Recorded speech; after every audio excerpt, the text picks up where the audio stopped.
વિક્રમ સંવત 2081 કાર્તિક વદ સાતમ તારીખ 22/11/2024 શુક્રવાર. વાલા ભક્તો, તમે સમગ્ર સંત હરિભક્તો અહીં ઠાકોરજીની સેવામાં વ્યવસ્થામાં જોડાયેલા તે સંતો વતી આપણા સમગ્ર સંત મંડળે ગઈકાલે મૂડી ધામની યાત્રા કરી. જે ભગવાન સ્વામિનારાયણે જે સ્વરૂપને લોયાના શાકોત્સવમાં 2 મહિના સુધી જાતે સેવા કરી, વાઘા વસ્ત્ર ધરાવ્યા, થાળ ધરાવ્યા, બાથમાં લઈને બેઠા, અને એ જ મૂર્તિ બ્રહ્માનંદ સ્વામીએ મૂડીમાં મંદિર કરી અને તે જ મૂર્તિની સ્થાપના મૂડી ધામમાં થઈ. હરિકૃષ્ણ મહારાજ અને ઘનશ્યામ મહારાજ પણ બહુ જ મહાપ્રતાપી સ્વરૂપો છે. જે ઘનશ્યામ મહારાજની સેવા કરવા માટેનો અવસર અક્ષર નિવાસી બ્રહ્મનિષ્ઠ એવા સદગુરુ શ્રી આપણા જ મંડળના મહાપવિત્ર અને ભજનાનંદી સંત પ્રેમજીવન સ્વામીની મહંતાઈ વખતે અને પરમ પૂજ્ય સદગુરુ શ્રી કૃષ્ણ વલ્લભ સ્વામી બધો જ કાર્યભાર સંભાળતા, ત્યારે એમની કૃપાથી અને ધર્મવલ્લભ સ્વામીની કૃપાથી ઘનશ્યામ મહારાજની સેવા કરવા માટેનો મને અવસર મળેલો. ખૂબ ભાવથી સેવા કરી અને સંતો હરિભક્તો આચાર્ય મહારાજ વગેરે વગેરેનો રાજીપો પ્રાપ્ત કરવા માટેનો મને ખરેખરો અવસર મળેલો. અને પ્રસાદીનો મેળો કે જ્યાં દેવાનંદ સ્વામી, તદ્રુપાનંદ સ્વામી, મહાપુરુદાસ સ્વામી, હરિનારાયણદાસ સ્વામી, ગુણાતીત સ્વામી અને વિજ્ઞાનદાસ સ્વામી, આ બધા જ મહારાજની મૂર્તિના અખંડ અને અખંડ સંબંધવાળા આપણા ગુરુ પરંપરાના પરમહંસોની એક ધ્યાન અને ભજનની મહાપવિત્ર ભૂમિકા એ પ્રસાદીનો મેળો. ત્યાં અનુષ્ઠાન કરવા માટેનો પણ ખૂબ અવસર મળેલો અને તે જાયગાનું લીપણ કરવાનું, સેવા કરવાનો ખૂબ અવસર મળેલો. અને છેલ્લે અમારા ગુરુદેવ ધામમાં ગયા, તે દર્શન અને સેવા જે કંઈ થોડી ઘણી પ્રાપ્ત થઈ તે પણ અવસર પ્રાપ્ત થયો. એ બધી સ્મૃતિઓને યાદ કરીને તમારા બધા જ હરિભક્તો સંતો વતી દર્શન કર્યા, એટલે તમારા આધ્યાત્મિક ખાતામાં ગઈકાલ યાત્રાનું બધું જ ફળ જમા થઈ ગયું.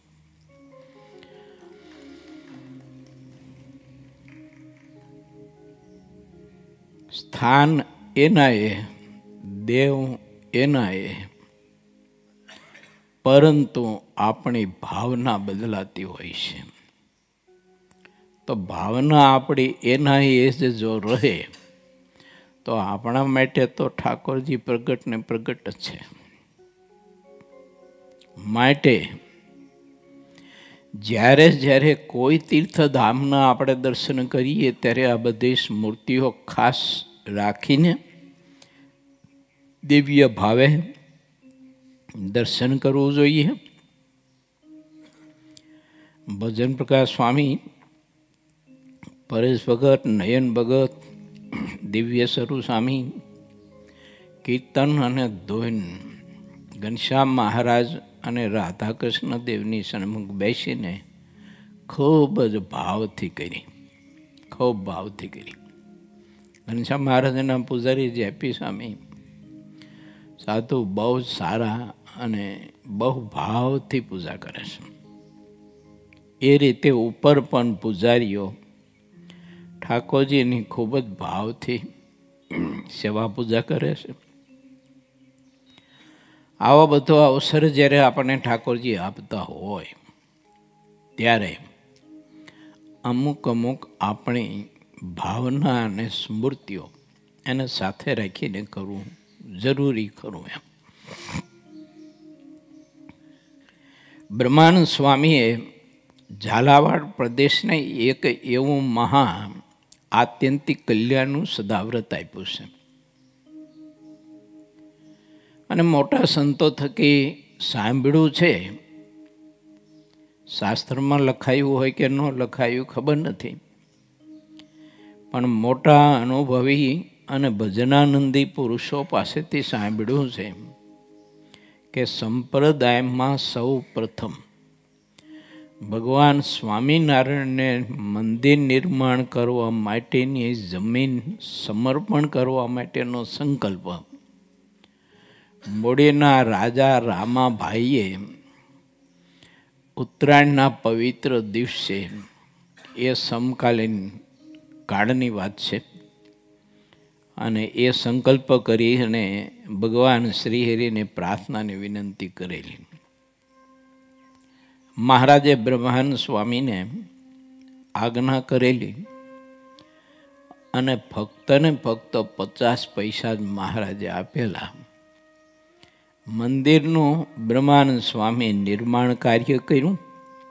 સુવાસની ભાભીએ પોતાના કડલા આપ્યા, જેને પ્રસાદી ભૂત રાખી મૂક્યા. આજે પણ મોડી મંદિરમાં તે કડલા સાક્ષી પૂરે છે. આવા બધા જ પવિત્ર તીર્થોના દર્શન આપણે સહુ કોઈ ભાવથી, જેવા મહિમાથી, જેવી દિવ્ય દ્રષ્ટિથી કરીએ એવું આપને મહાફળ પ્રાપ્ત થતું હોય છે. માટે ભગવાનના સ્વરૂપની વિશે પ્રત્યેક ભગવાનના ભક્તોએ ખૂબ જ સંબંધ રાખવો જોઈએ અને ખૂબ જ સંબંધ ઘાટો કરવો જોઈએ. એટલો ઘાટો ભગવાનના સ્વરૂપની વિશે સંબંધ કરવો જોઈએ કે જેણે કરીને આત્માને બીજા કોઈ માયાના આવરણો યા તો પોતાના સંકલ્પના કે પોતાની બુદ્ધિ કરામતના કે સંગ દોષના કે અવસ્થા દોષના કારણો જે છે એ આપણને મોક્ષના માર્ગમાં અવરોધ ન કરે. બહુ જરૂરી છે. અમે દર્શન કરવા માટે ગયા. પરમ પૂજ્ય શ્રી કૃષ્ણ વલ્લભદાસજી સ્વામી, સ્વયંપ્રકાશદાસજી સ્વામી, વૃંદાવન સ્વામીના દર્શન કર્યા. ત્યારે કૃષ્ણ વલ્લભ સ્વામી એમ આપણા સંતોને બહુ સરસ મજાની મીઠી મીઠી વાતો ભલામણના રૂપે કરી હતી.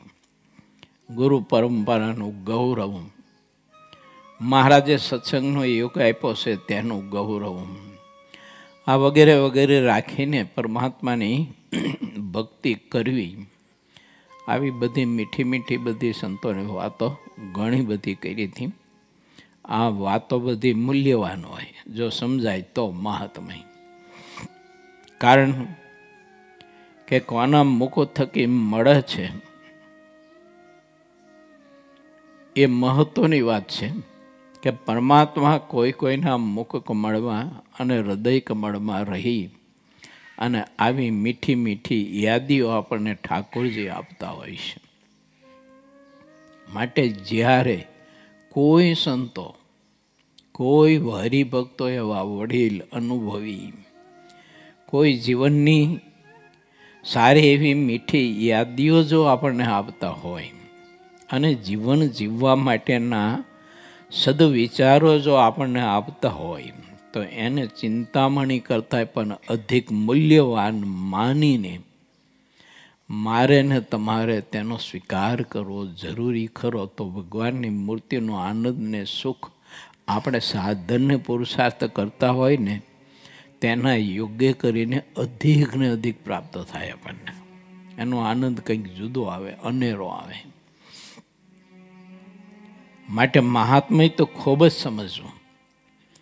ભગવાનના ભક્તનું મહાત્મય ખૂબ જ સમજવું. હું ઘણી વાર અમારી સંતોની બપોરની મધ્યાહન સમયની કથામાં સંતોને આવા બધા સ્મરણોની યાદી ઘણી વખત હું આપતો હોઉં છું કે આ આપણી ગુરુ પરંપરા છે, આ આપણે ગુરુ પરંપરાની સાધુતા છે, અને આ આપણા ગુરુ પરંપરાની પવિત્રતા અને મહારાજનો સંબંધ અને મહારાજની ઉપાસના અને નિષ્ઠા, એ બધો મહાપ્રસાદ આપણને સૌ કોઈને પરંપરાથી મળ્યો છે. એ મોટું મોટું ભાગ્ય છે આપણું. માટે ખૂબ જ મહાત્મય સમજી અને લક્ષ્ય આપણે એટલું રાખવું જોઈએ કે હું કઈ ગુરુ પરંપરાનો સાધુ છું, હરિભક્ત છું. ખૂબ જ ગૌરવ રાખવું જોઈએ. ભગવાન સ્વામિનારાયણે આપણને સૌ કોઈને આત્મા અને અક્ષર એ પરમાત્માનું શરીર છે અને પરમાત્મા એના શરીરે છે એવી વાત 11મા પૂરના 65મા તરંગના આધારે બહુ સરસ મજાની અદ્ભુત વાત બતાવી છે. તો 22મી ચોપાઈ સુધી આપણે કથા ગઈકાલ લઈ શકાતા. આજે 23મી ચોપાઈમાં આપણે પ્રવેશ કરીએ છીએ. પરમાત્માને સદાય અને સતત ને અખંડ પોતાના નિયંતા માનવા જોઈએ અને એનું અનુસંધાન મને ને તમને અખંડ રહેવું જોઈએ. કારણ કે પરમાત્માનો સંબંધ જો આપણે મૂકીએ તો આત્મા તો કશું છે જ નહીં. કાંઈ આત્મામાં કોઈ કશું છે જ નહીં. કાંઈ જે કાંઈ ચેતના શક્તિ છે એ પરબ્રહ્મ પરમાત્માના સંબંધે કરીને અને પરમાત્માની ચેતના શક્તિ આત્માના આધારો જે કંઈ છે કે એને જે આધારો પકડ્યા છે તેની બધી યચકિંચિત જે કંઈ ચેતના શક્તિઓ, શરીર, ઇન્દ્રિયો, અંતકરણ, એના દેવતા વગેરે વગેરે, એ બધું જ ભગવાનના પ્રકાશે કરીને પ્રકાશિત છે. એ કદી આપણે ભૂલવું ના જોઈએ. દેશ, કાળ, સમય, વય, અવસ્થા, શરીર, વ્યવહારો, આ લોકની વ્યવસ્થાઓ, રહેવાની સ્થાનની, સત્સંગની વ્યવસ્થાઓ વગેરે વગેરે, એ બધું જેમનું તેમ દેશકાળ પ્રમાણે પરિવર્તનશીલ છે. તો એ બધું એમ નામ ચાલ્યા કરતું હોય. દિવસ રાત્રિ, રાત્રિ પછી દિવસ, દિવસ પછી રાત્રિ, એ ક્રમ છે. પરંતુ આપણા જીવનનું લક્ષ્ય પરમાત્માના સ્વરૂપની વિશે ને પ્રભુની મૂર્તિમાં અતિ ગાઢ પ્રીતિ કરીને પ્રભુના સંબંધમાં આત્મા રહે, એ લક્ષ્ય આપણું કદી પણ ભૂલાવવું ના જોઈએ. એ ગૌણ પણ ના થવું જોઈએ. શરીરની અવસ્થાના કારણે શરીર ક્યારેક આપણે મદદ કરે ના કરે, પણ જ્યારે મદદ કરે છે એ અવસ્થામાં એને ભગવાનનો સંબંધ આવો ગાઢ બાંધી લેવા માટેનું સાધન કરી લેવું જોઈએ. કારણ કે બધા માટે સમય છે એમ શરીર માટે પણ સમય છે. શરીરના કોષ માટે પણ સમય મર્યાદા બંધાયેલી છે. તો પછી આ શરીર માટે ક્યારેક સમય એવો આવનાર છે કે જે શરીરના કોષ આપણને મદદ આત્માને નહીં કરી શકે. તો જ્યારે શરીરના કોષ આત્માને મદદ નહીં કરી શકે ત્યારે પરમાત્માની ભક્તિ કરવા માટેનું જે કંઈ સાધન હોય, તપ હોય, વ્રત હોય, આ તે હોય, તે બેતું હોય, તો કરવું હોય તો કઠિન કેટલું પડે. માટે જ્યાં સુધી શરીર મદદ કરે છે ત્યાં સુધી શરીરનો મોહ યા તો શરીરને વધુ પડતા વિષયો આપવા માટેની આસક્તિ કે મોહ એને પાછો પાડીને, એને ગૌણ કરીને પણ ભગવાનની સાથે પ્રીતિ કરવા માટેના સાધનમાં બહુ જ તત્પર રહેવું જોઈએ, બહુ સાવધાન રહેવું જોઈએ. આપણા મહાપુરુષો એટલા બધા સાવધાન રહેતા. ગઈકાલે સંતોને ને કરશનભાઈ બધા સાથે હતા તો મેં મીઠી મીઠી યાદી આપી હતી. મેં તો આપણા દાદા ગુરુ ગુણાતીત સ્વામી એવા ભજનાનંદી પુરુષ હતા. 1,00,000 મંત્ર જપ મોડી મંદિરના મહંત પદે એટલી જવાબદારીઓ વહન કરતાની સાથે પણ કરતા હતા. એ પણ દર્શન કરેલું છે. સ્વામીના 3 શિષ્ય ગુણાતીત સ્વામીના વિજ્ઞાનદાસ સ્વામી, શ્રી હરિદાસ સ્વામી અને નારાયણ જીવન સ્વામી. તો શ્રી હરિદાસ સ્વામીના તો દર્શન નથી થયા, પરંતુ અમારા ગુરુને નારાયણજીવન સ્વામીના તો દર્શન કર્યા છે. ઘનશ્યામ મહારાજની બાજુમાં જ સ્વામી આસન રાખતા અને ત્યાં આવતા જતા ઘણી વખત નરી આંખે દર્શન કર્યું છે. એ ઘનશ્યામ મહારાજની બાજુમાં જે એમનું આસન હતું એ પહેલી બારી પાસે, અને હોતા હોતા બેઠા બેઠા માળા કર્યા કરતા, ભજન કર્યા કરતા હોય.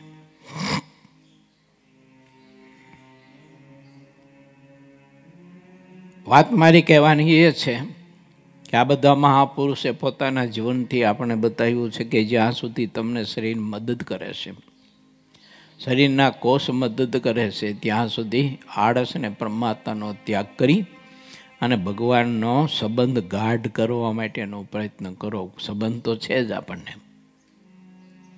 સત્સંગમાં ઠાકોરજીએ જન્મ આપ્યો આપણને, સત્સંગનો આ બધો યોગ આપ્યો એટલે ઠાકોરજીનો સંબંધ તો છે જ, પણ જેટલો સંબંધ ઘાટો કરશું, જેટલો ઘાટો કરશું એટલા આવનાર જે કારણો અને અવરોધો એ આપણી ભક્તિમાં યા તો ભક્તિથી જીવને ક્યારેય પણ આમ એની વૃત્તિઓ છે ને રેલાવી નહીં શકે.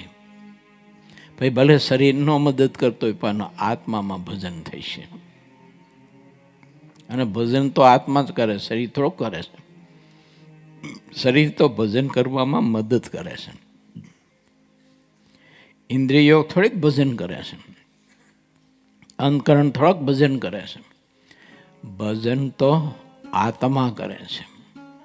વિષયો દેહ થોડોક ભોગવે છે, વિષયો તો આત્મા ભોગવે છે. દેહ તો વિષયો ભોગવવા માટેનું સ્થાન છે, કારણ નથી. કારણ તો આત્મા છે. માટે આત્મામાં એવું ભજન થાય અને આ પુરુષાર્થે કરી અને આત્મામાં ભજન એવું થાય ત્યારે હું ઘણી વાર કથામાં કહું છું ને કે શરીરનો શ્વાસ બુઝાઈ જાય પરંતુ મંત્ર જપ અખંડ સ્મરણ અખંડ ચાલુ રહે. એવી ભક્તિ કરવી અને એને ભગવાનનો ઘાટો સંબંધીઓ કહેવાય. ગાઢ પ્રીતિ શબ્દ વાપરો મહારાજે, ગાઢ પ્રીતિ, એને ઘાટો સંબંધ. એના સદવિચારો ભગવાન શ્રી હરિ આપણને આવતા યાદી આપે છે કે હે મારા વહાલા ભક્તજનો, મારા દીકરાઓ, મારા લાડકવાયા પરમહંસો, સદગ્રસ્તો, વિચારશો કે આવો અવસર અમારી સાથે પ્રીતિ કરવા માટેનો તમને પછી કોઈ જન્મમાં મળશે કે નહીં મળે, પરંતુ આજે મળ્યો છે તો ખૂબ ગાઢ પ્રીતિ કરજો, સ્નેહ કરજો. કેમ? તો મારે તમને અનેક જન્મ મરણના દુઃખોમાંથી, દ્વંદી દુઃખો, અસહ્ય દુઃખો, એમાંથી મારે તમને મુક્ત કરવા છે. અને મારી મૂર્તિનો અખંડ ને અખંડ તમને મહાદિવ્ય સુખના ભોગતા બનો એવું મહારાજ કે મારે તમારી પાસે કરાવવું છે. બાકીનું તો બધું યુગોથી આ જીવ, આ આત્મા કરતો આવ્યો છે અને હજુ પણ જો કરશે.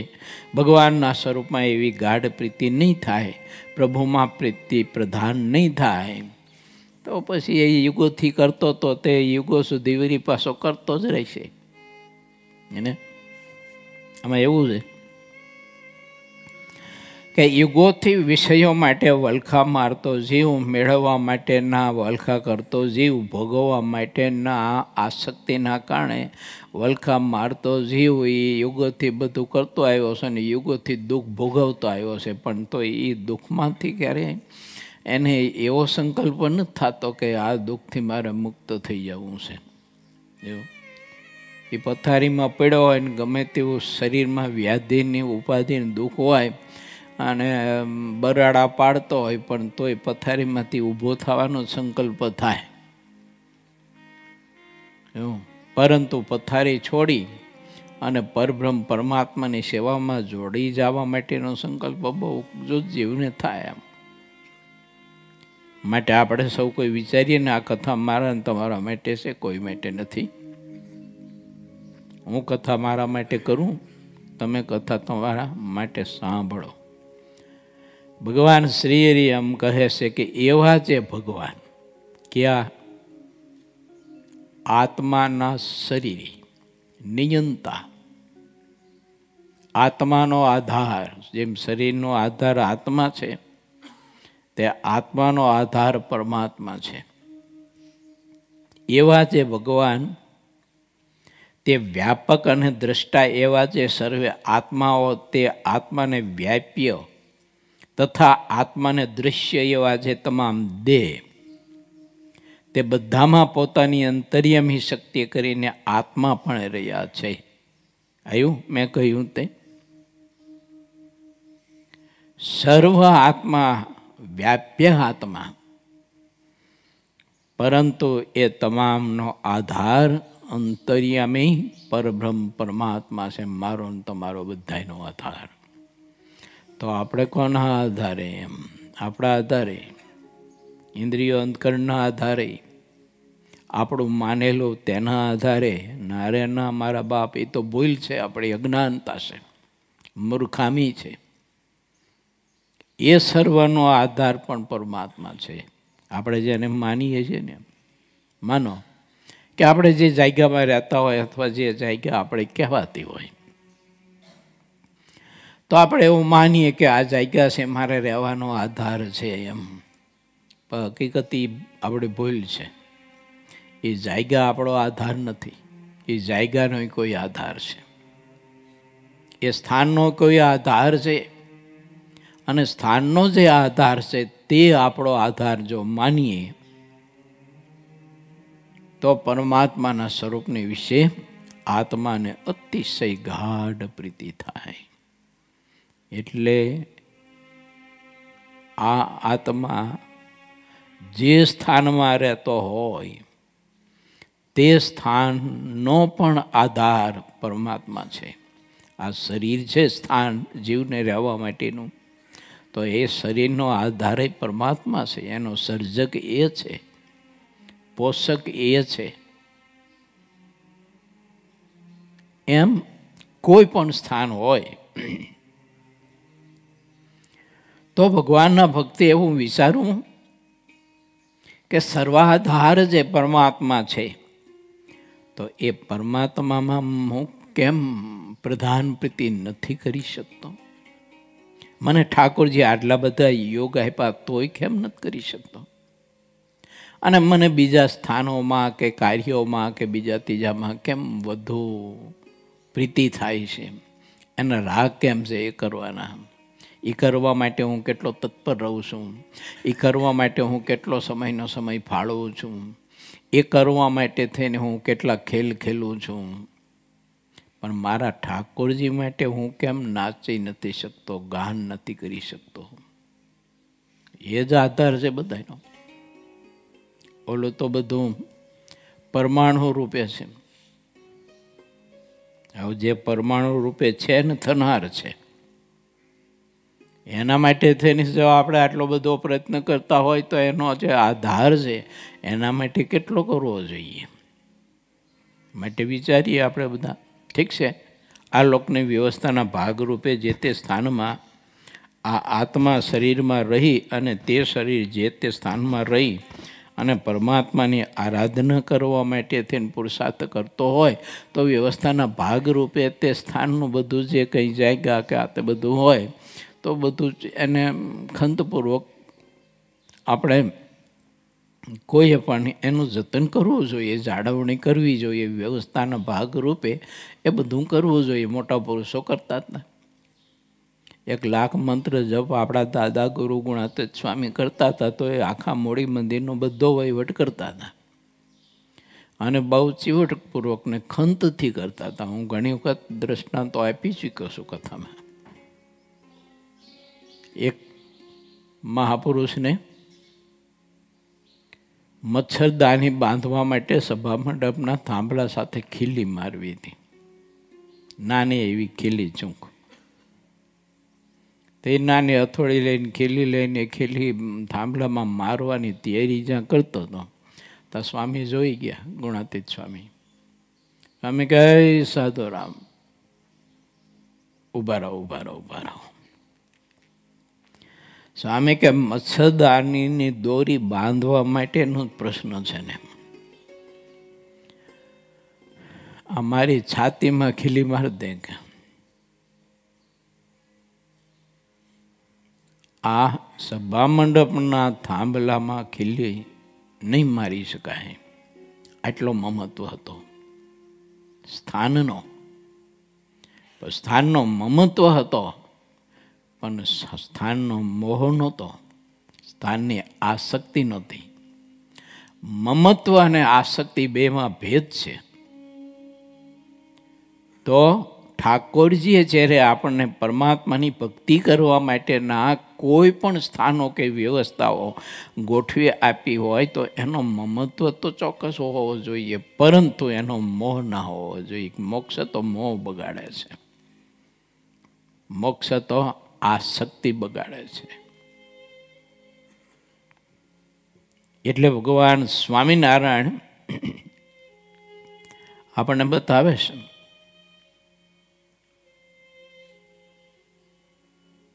કે ભગવાન તે વ્યાપક અને દ્રષ્ટા એવા છે સર્વે આત્માઓ અને તે આત્માને વ્યાપ્ય તથા આત્માને દૃશ્ય એવા જે તમામ દેહ તે બધામાં પોતાની અંતર્યમી શક્તિ કરીને આત્મા પણ રહ્યા છે. એવી રીતે સર્વેના આત્મા જે ભગવાન પુરુષોત્તમ તે જ્યારે રૂપવાન એવું જે દ્રશ્ય ત્યાંના આત્મા પણ કરીને શાસ્ત્રમાં કહ્યા હોય ત્યારે તે પુરુષોત્તમને દ્રશ્ય રૂપે કરીને જેને વિવેક પ્રાપ્ત થયો હોય તેણે પ્રતિપાદન કર્યા હોય છે,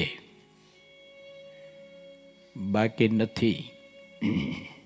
જો મહારાજે એવું લખ્યું છે, દયાએ કરીને દ્રષ્ટિગોચર થતા હવા.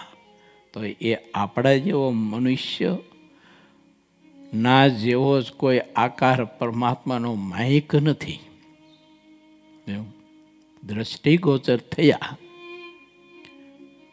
એ પરમાત્માનો આકાર એ કોઈ માયક નથી, દિવ્ય છે. એવું દર્શન મહારાજે ક્યાંય ક્યારેક કૃપા કરી અને કોઈ પરમહંસોને કે કોઈ હરિભક્તોને બતાવ્યું છે એમના સમકાલીન કાળ વખતે. શુકાનંદ સ્વામી મહારાજની પગચંપી કરતા હતા. આમ ઢીચણ દબાવે તો મહારાજ કે હું કરો શુકાનંદ સ્વામી? તો કે મહારાજ આ ઢીચણે હાઈટકું જોઉં છું. મહારાજ કે દેખાય છે? કે દેખાતું નથી, આમાં તો કંઈક બધું આવું પોચું છે, રોજ એવું જ આવે, આમ દબાવ બધું ભેગું થઈ જાય. મહારાજ કે અહીંયા થોડુંક હાઈટકું હોય કે હાઈટકું પહેરીએ હોય કે તે પેની દબાવવા માંડ્યા, તે પેની આમ ભેગી થઈ જાવ. મહારાજ કે અહીંયા થોડું ઘાટકું હોય, માથે હોય કે અહીંયા દબાય.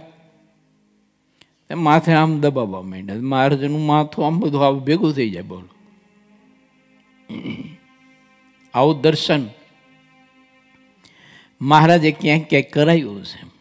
આ ગંગારામ મલ મહારાજની પગચંપી કરતા હતા, એટલે ગંગારામ મલને મનમાં એમ થયું કે હું આટલો બળવાન મલ ને મહારાજનો બધો થાક ઉતારી દઉં. તો એવા જોર જોરથી મહારાજની પગચંપી કરે તો મહારાજ કે એ ગંગારામ, આવો ભલામણા બળવાન આદમી થઈ અને શું આમ હળવે હળવે પપલાવેશ કે જરાક જોરથી દબાય પગ કે તો સ્નાયુ બધા છૂટા થાય. પેલા તો જોરથી માંડ્યા દબાવવા. મહારાજ કહેલા તને કહ્યું કે જોરથી દબાય. એટલા બળથી જોરથી હું કરતા કરતા મીંડા દબાવા. તોય મહારાજ કે રાખ કે તારું કામ જ નથી, તારામાં ક્યાં કંઈ બળ જ હતું કે. આવું બધું દર્શન મહારાજે ક્યાંક ક્યાંક ક્યારેક ક્યારેક કૃપા કરી અને ઘણા બધાને બતાવ્યું છે. વાત આપણી સમજવાની એ છે આપણા માટે કે આવો પરમાત્માને આવો ભગવાન જ્યારે આપણને મળ્યો છે ત્યારે એને શરીરધારી કે મૂર્તિધારી કેમ માનો? અને માનીએ તો કેટલી ભૂલ છે. આ રોપાળો ઘનશ્યામ એ કંઈ મૂર્તિ નથી, એ કોઈ પથ્થર નથી. જો આજ ભાવના આજ વૃત્તિયામાં હોય મારી ને તમારી, તો ઠાકોરજીનું દર્શનનું સુખ મને તમને એવું જ આવે. સ્વરૂપ તો એના જ છે, પણ એ સ્વરૂપને જે એંગલથી આપણે દર્શન કરીએ તે સ્વરૂપનું, અને જે એંગલથી આપણે તે સ્વરૂપને માનીએ એવું જ હોય એમાં બધું સુખ. એટલે મહારાજ કહે છે કે દ્રશ્યના આધાર પરમાત્મા છે, દ્રશ્ય માત્રના આધાર પરમાત્મા છે. અને એ પ્રભુ જ્યારે દયા કરે ત્યારે દ્રષ્ટિગોચર થાય. અમદાવાદની પ્રથમનો 8મો દયાએ કરીને દ્રષ્ટિગોચર થતા આવા કેમ છે? તો કે જો હું દ્રષ્ટિગોચર ન થાઉં તો જીવ મારું ધ્યાન પૂજન વગેરે વગેરે કેવી રીતે કરી શકે? એટલે પરમાત્મા હંમેશા અખંડ દિવ્ય છે, દિવ્ય છે, અને એ સ્વરૂપ દિવ્ય છે. એટલે આપણને જ્યારે ઠાકોરજી જે ભાવે દર્શન દેવા માટે ઈચ્છતા હોય અને જે ભાવે દર્શન દઈને આપણને આનંદ આપવા ઈચ્છતા હોય તો પરમાત્માને એમ ન માની લેવાય. એમ લોયાનું 18મું વચનામૃત કહે છે. પૂછો મહારાજ એવું કહ્યું એમ ભગવાને વરાહ રૂપ ધારણ કર્યું તો શું ભગવાનનું શરીર એવું છે? ભગવાને નૃસિંહ રૂપ ધારણ કર્યું તો શું ભગવાનનું શરીર એવું છે? અડધું સિંહ અડધું માણસ એવું.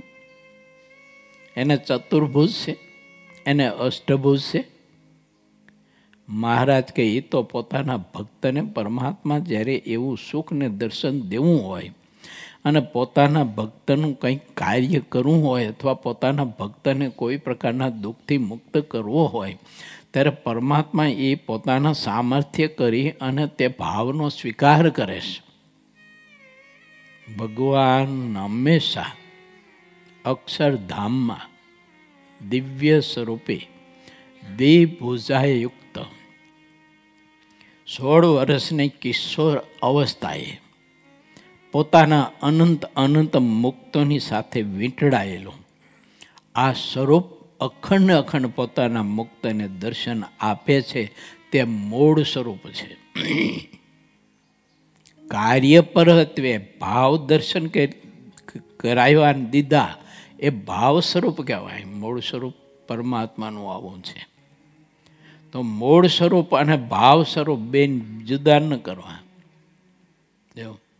એ ભાવ સ્વરૂપમાં મૂળ સ્વરૂપ જ મારે તમારે નિહાળવું. એ જ દર્શન કરવું, એ જ ભાવ રાખવો.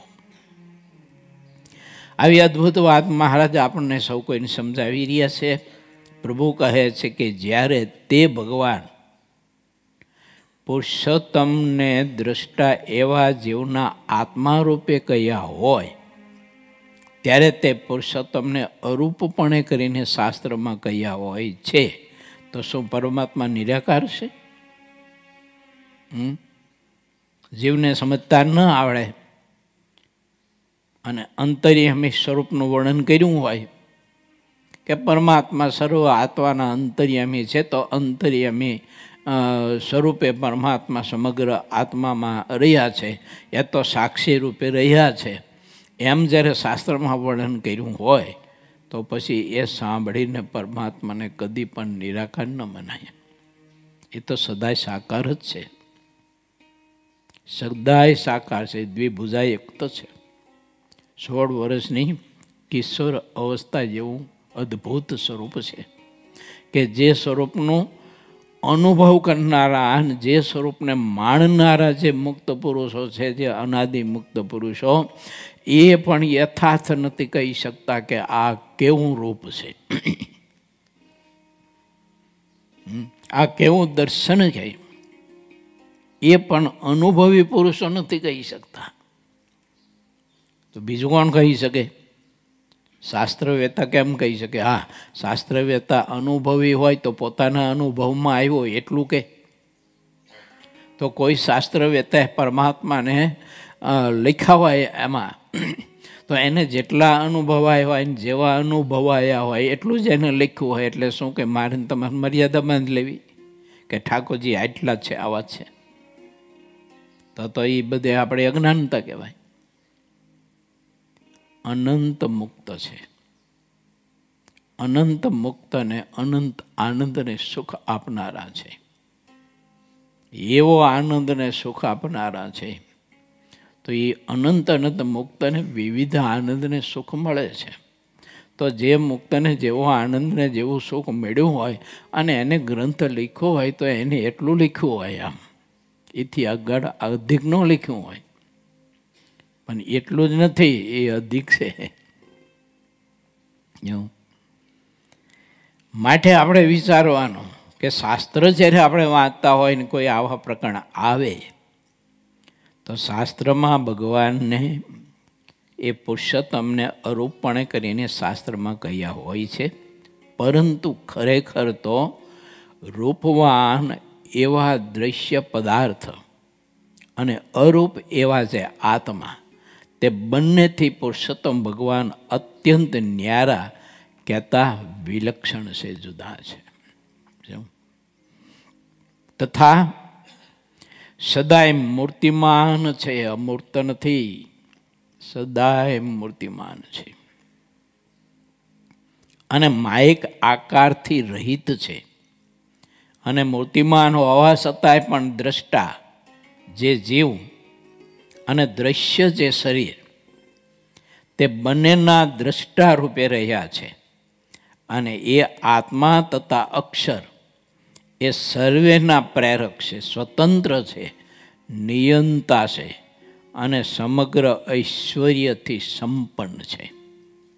કોઈ મુક્ત સર્વ ઐશ્વર્યથી સંપન્ન હોય, એક પુરુષોત્તમ જ છે, સર્વ ઐશ્વર્યથી સંપન્ન. બાકી જે મુક્તમાં ઐશ્વર્ય હોય તે પુરુષોત્તમ નારાયણનું જ હોય. આત્માનું સ્વયંભૂ કોઈ ઐશ્વર્ય નથી.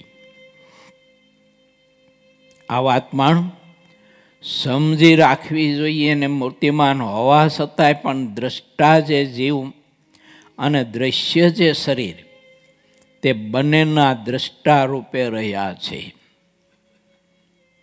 અને એ આત્મા તથા અક્ષર એ સર્વેના પ્રેરક છે, આધાર છે, સ્વતંત્ર છે, નિયંતા છે, સમગ્ર ઐશ્વર્યથી સંપન્ન છે.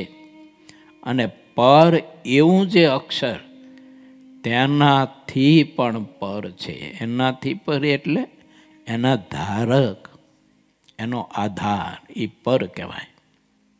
જેનો જે આધાર હોય એના કરતાં એ પર કહેવાય. જો તમે ખુરશી ઉપર બધા બેઠા છો, સંતો ને હરિભક્તો, તો આમ હકીકતમાં તમે જુઓ તો ખુરશી તમને ધારી રહી છે. જો ખુરશી તમને ધારી રહી છે, પણ તમે ધારો તો એ ખુરશીને ઘણ મારી અને ભાંગીને ભૂકો કરી શકો કે ન કરી શકો? અથવા તો એને દીવાહાળી ચાપી અને બાળી શકો કે ન બાળી શકો? એને પરમાણુ રૂપે તમારે કરવી હોય તો કરી શકો કે ન કરી શકો? કરી શકો. તો ખુરશી તમારો આધાર નથી, ખુરશીનો આધાર તમે છો. જો એમ આત્મા છે ને, એ આત્માનો આધાર, દેહધારી માત્રનો આધાર, દૃશ્ય માત્રનો આધાર એ પુરુષોત્તમ છે. પુરુષોત્તમ ધારે તો દૃશ્ય માત્રને પોતામાં સમાઈ દે, પોતાના પ્રકાશમાં એને વિલીન કરી દે. એક જ રહે પુરુષોત્તમ. ન અક્ષર રહે, ન મુક્ત રહે, ન તેજ રહે, ન પ્રકાશ રહે, ન રહે કાંઈ. એક જ રહે. એ એક જ, એ જ બધાનો આધાર છે. આ રીતે પરમાત્માના સ્વરૂપને મહારાજ કે તત્વે કરીને જાણ્યું હોય તો કામ વ્યાપે, ક્રોધ વ્યાપે, લોભ વ્યાપે, કોઈ સંગ દોષ બદલાય, કોઈ ગ્રંથ સાહિત્ય એનો સંગ દોષ બદલાય, અને કોઈ સાહિત્ય ગ્રંથમાં પરમાત્માને કદાચ અરૂપ વર્ણન કર્યા હોય તો પણ પરમાત્માની ઉપાસનામાં અને પરમાત્માના સાકાર સ્વરૂપના ભાવમાં એને કોઈ દિવસ બદલાવ ન આવી શકે. કેમ કે એને દૃઢાવ કર્યો છે, નિશ્ચય કર્યો છે કે સર્વ આધાર છે પરમાત્મા. પરમાત્મા એનો કોઈ આધાર નથી, એ બધા એના આધાર છે. તો પછી શાસ્ત્રમાં કોઈ પોતાની જેવા અનુભવાયા હોય તો એવા લખે. જો ભગવાનને છે ને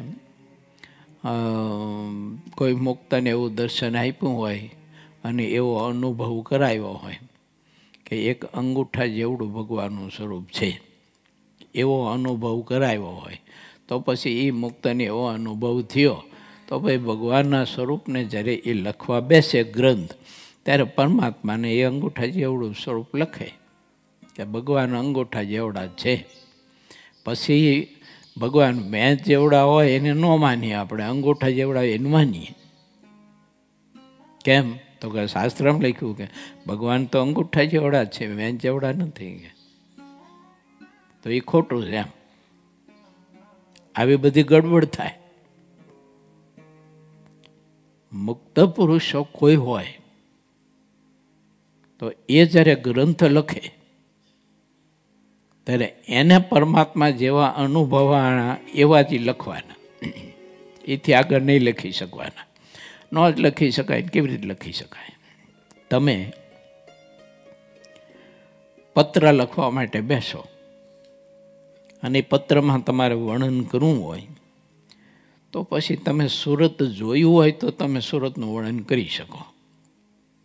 પણ સુરત નગરી તમે જોઈ જ નથી અને તમારે પત્ર લખવો છે કોઈના ઉપર, અને એ સુરતમાં બિરાજે છે અને સુરતમાં રહે છે, તો જે સુરતમાં જે જગ્યામાં રહે છે તો એનું તમારે વર્ણન કરી અને આ મધ્યે રહેનારા ફલાણા ફલાણા ભક્ત એને મારા જે નારાયણ, આવી કંઈક ભૂમિકા તમારે બાંધવી હોય તો તમે બાંધી કેવી રીતે શકો? સુરત જોયું જ નથી કેવી રીતે બાંધી શકો? કેટલું લાંબુ ટૂંકું પારું ગોળ છે કે ચોરસ છે, કેવું છે, કોને ખબર છે? જેને જોયું જ નથી કેવી રીતે વર્ણન થાય? જોયું હોય તે કરી શકે. બીજું તમને કહું કે સુરતમાં જે સોસાયટી જોઈ હોય ને એ સોસાયટીનું જ કરી શકે, આખા સુરતનગરનું ન કરી શકે. કેવી રીતે વર્ણન કરી શકે? એક સોસાયટી સિવાય જેને સુરત જોયું જ નથી બીજું, તો એ સુરતને કેવડું કે ખબર છે? એ 1/2 કિલોમીટર બાય 1/2 કિલોમીટરનું સુરત છે એમ કે. હકીકતમાં એવડું છે. તો મહારાજે વાત કરી તો પરમાત્મા કેવા છે? તો અક્ષરના ધારક છે. અક્ષરના ધારક છે તો અક્ષર કેવડું છે? એ તો અધો ઉર્ધ્વ પ્રમાણે રહિત છે. અધો ઉર્ધ્વ પ્રમાણે રહિત છે અક્ષર. અને ભગવાનની મૂર્તિ પાસે કીધી 100 વર્ષની અવસ્થા એકા ભગવાનની મૂર્તિ કીધી. તો પછી આપણે માનીએ કે ભગવાનની મૂર્તિ 4.5 ફૂટની છે કે 5 ફૂટની છે એવું આપણે નક્કી કર્યું. પણ એ આપણું નક્કી કરેલું ખોટું છે. પરમાત્માની મૂર્તિ 5 જ ફૂટની નથી. કેમ? તો કે અક્ષર તો અધો ઉર્ધ્વ પ્રમાણે રહિત છે અને અક્ષરના ધારક છે. એ એવડું મોટું અક્ષર કે જે પ્રમાણે રહિત છે. એ અક્ષરને પોતાની મૂર્તિના તેજના એક કિરણના એક પ્રદેશમાં લઈ કરી નાખે છે. મૂર્તિનું, મહારાજની મૂર્તિનું તેજ, એ તેજની અનંત કિરણો, અને અનંત કિરણ એમાંથી એક કિરણના એક અંશમાં અક્ષરને પોતે લઈ કરી નાખે છે અને સ્વરાટ થકા એકલા જ રહે છે. એને કોઈ આધાર નહીં. એ સર્વનો આધાર. હવે એ પરમાત્માને હું ને તમે માપ કરીને નક્કી કરી નાખી છે ને એ ખોટું છે. એ ન કરાય. માટે એટલું જ મનાય અને એટલી સમજણ રખાય કે આ શરીરનો આધાર આત્મા, આત્માનો આધાર અક્ષર, અક્ષરનો આધાર અક્ષરાતીત. માટે આત્માનો આધાર એ અક્ષર જ પુરુષોત્તમ જ છે. કોઈ નથી પુરુષોત્તમ સિવાય. તો આ શરીરમાં રહેલું જીવડું એનો આધાર પુરુષોત્તમ છે. તો પછી એ જીવે અભિમાન શા માટે ખોટું કરવું જોઈએ? કે આ દેહ મારું છે, આ સ્થાન મારું છે, આ કપડું મારું છે, આ પેન્ટ મારું છે, આ શર્ટ મારું છે, આ ટોપી મારી છે, આ ચહમાં મારા છે. એવું શું કામ એને ખોટું અજ્ઞાન અંદર ભરી દેવું જોઈએ? મહારાજે આને અજ્ઞાન કહ્યું છે. કોસંગીના શબ્દ કીધા છે પ્રથમના 70માં.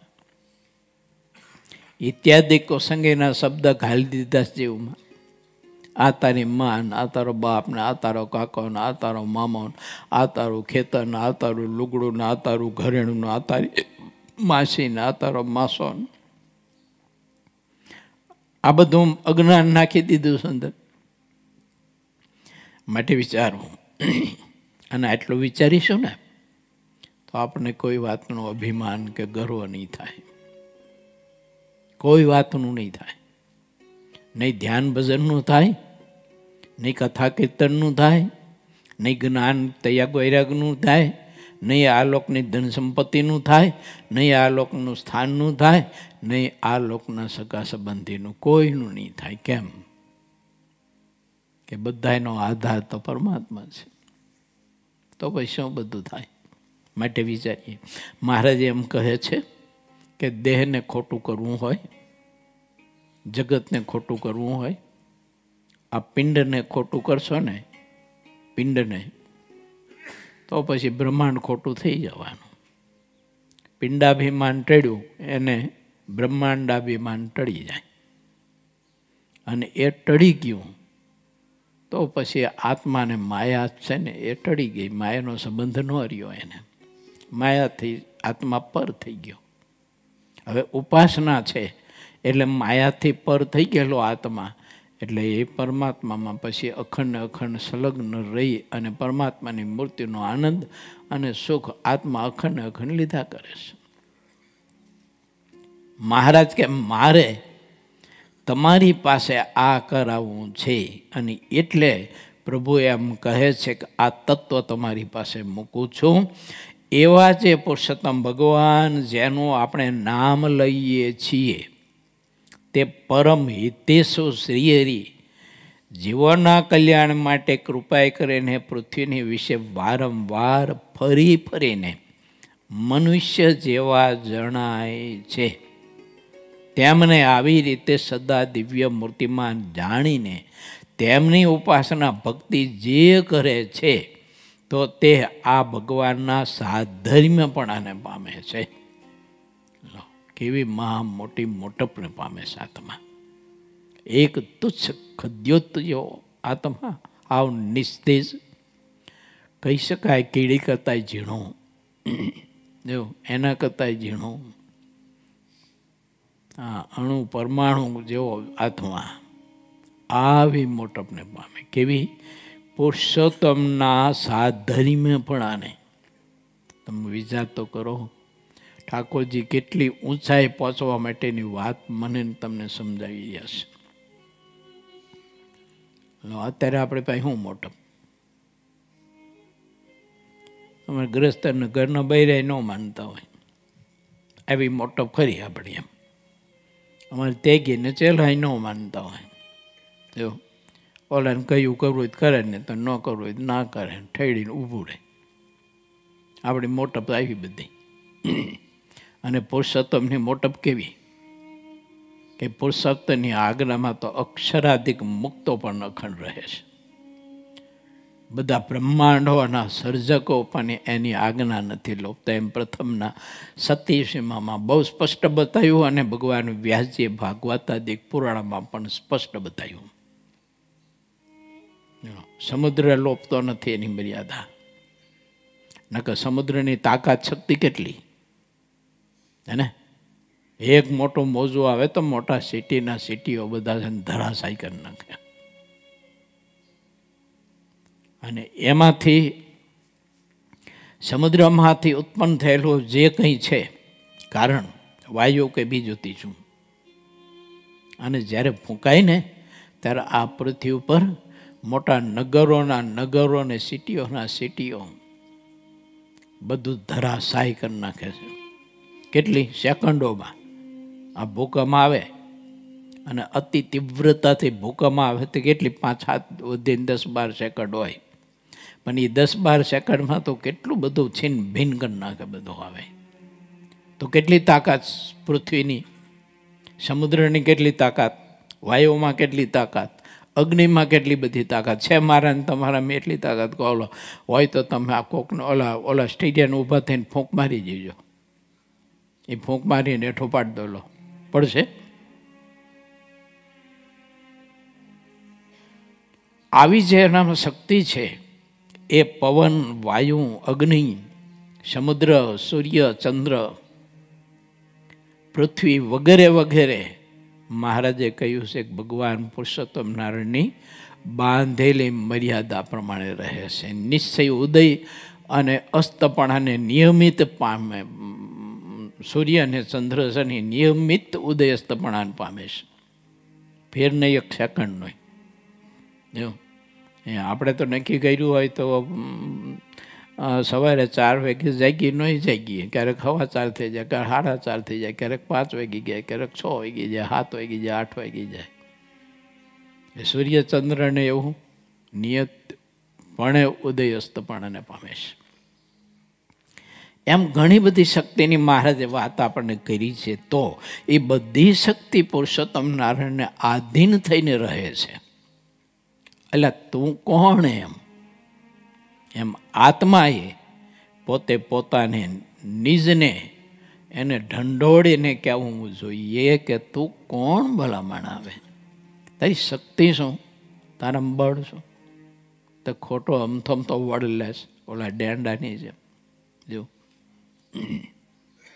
મણિધર હોય ને એ ખોટો વડ ન લે, ઓલા ડેંડા હોય ને બધા સર્પા તો ખોટા વડે લેતા હોય. એમ જીવ છે ને હાવ ખોટા વળી લેતો હોય. ભલામણ તું કોણ છો, તારી શક્તિ શું એમ. માટે સર્વશક્તિનો આધાર પરમાત્મા છે, અને એ સર્વશક્તિનો આધાર જે પરમાત્મા છે એ પરમાત્માનું તું થા, એમાં પ્રીતિ કર, તો એના સાધર્મ્યપણાને તું પામીશ, એટલી મોટપ પામીશ. હા, એવું ઐશ્વર્ય, એટલી સામર્થ્યને તું પામીશ. પણ એને ભજીશ અને એને તારો આધાર માનીશ તો થશે. ભક્તિ જે કરે છે તો તે આ ભગવાનના સાધર્મ્યપણાને પામે છે અને વળી તે ભક્ત અનંત ઐશ્વર્યને સહેજે જ પામે છે. સહજ, કોઈ એમાં બળ ન કરવું પડે એને. એ વાત પાછી પ્રથમના 9માં બતાવી છે. બતાવી ને, બળાત્કારે ભગવાન પોતાનું ઐશ્વર્ય, મૂર્તિનું તેજ, પ્રકાશ વગેરે વગેરે સામર્થ્ય એ બળાત્કારે કરીને એવા ભક્તને આપે છે. કેવા ભક્તને? કે જે મૂર્તિના સુખ સિવાય બીજું કાંઈ ના ઈચ્છતો હોય. અને મૂર્તિના સુખ સિવાય બીજું ના ઈચ્છતો હોય એ તો ખરું જ, પણ એનું દર્શન કરીને પોતાને પૂર્ણ કામ માનતો હોય. એના દર્શને કરીને પોતાને પૂર્ણ કામ માનતો હોય કે હું હવે પૂર્ણ કામ કૃતાર્થ થઈ ગયો, મારે હવે કાંઈ કરવાનું બાકી નથી રહ્યું એમ માને. પણ હવે મારે કાંઈ કરવાનું બાકી નથી રહ્યું એમ માનીને સાધન છોડી દે એમ વાત નથી પાછી. સાધન તો અધિક ને અધિક કરે. સહેજે મહારાજ કહે છો તે ભક્ત અનંત ઐશ્વર્યને સહેજે જ પામે છે. પછી બ્રહ્મભાવને પામ્યો એવો જે પોતાનો આત્મા, તેણે કરીને પ્રેમે સહિત નિરંતર પરમ આદરપૂર્વક ભગવાન પુરુષોત્તમની સદાય સેવા કરે છે. પરિપૂર્ણ આત્મા થઈ ગયો. પછી એને કોઈ ગતિ કરવાની ન રહી, યાત્રા પૂરી થઈ ગઈ એની. અને જે કોઈ મનુષ્ય એ ભગવાનને નિરાકાર જાણીને તેનું ધ્યાન ઉપાસના કરે છે તે બધા જીવ બ્રહ્મ સુષુપ્તિમાં લીન થઈ જાય છે. એથી આગળ ગતિ ના થાય. કારણ કે પરમાત્માને બસ એવું બ્રહ્મ તેજ માન્યું, આ જ ભગવાન છે, આથી પર કશું છે જ નહીં. એટલે તે આત્મા બ્રહ્મ સુષુપ્તિમાં લીન થઈને રહે છે અને એમાંથી વરી પાછો પ્રગટે, મનુષ્ય થાય. એમ અનંત વાર બ્રહ્મા લય પામે અને બ્રહ્માથી વરી પાછો પ્રગટે. કારણ કે ઉપાસના નથી.